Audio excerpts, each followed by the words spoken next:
kita nonton film, seluruh karakter di film itu nggak ada yang fit sama kita.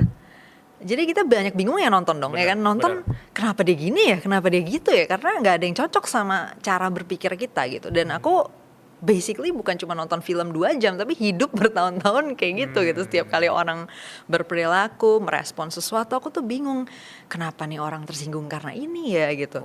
Ya kayak misalnya aku waktu itu kan ya ada yang ngomong gitu kayak, kok lu nggak pernah tersinggung sih dibilang miskin misalnya gitu. Nah aku tuh bingung karena aku ngerasa miskin itu adalah sebuah deskripsi yang valid atas apa situasi yang aku hadepin gitu loh.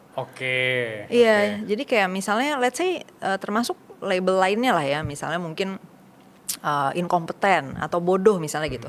Kalau ada definisi yang terukur dan memang bisa dicek validitasnya, buat aku nggak masalah gitu. Aku nggak ada attachment emosional dengan kata-kata gitu.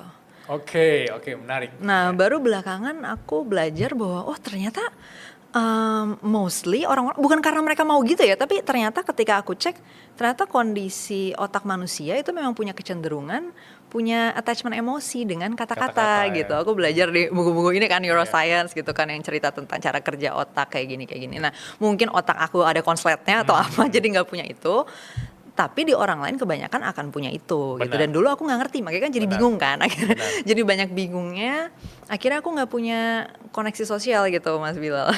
Salah satunya ya tentu aja aku jadi nggak punya kesadaran ketika aku ngelakuin sesuatu yang sebenarnya itu menyebalkan atau itu memang pantas untuk dihujat misalnya.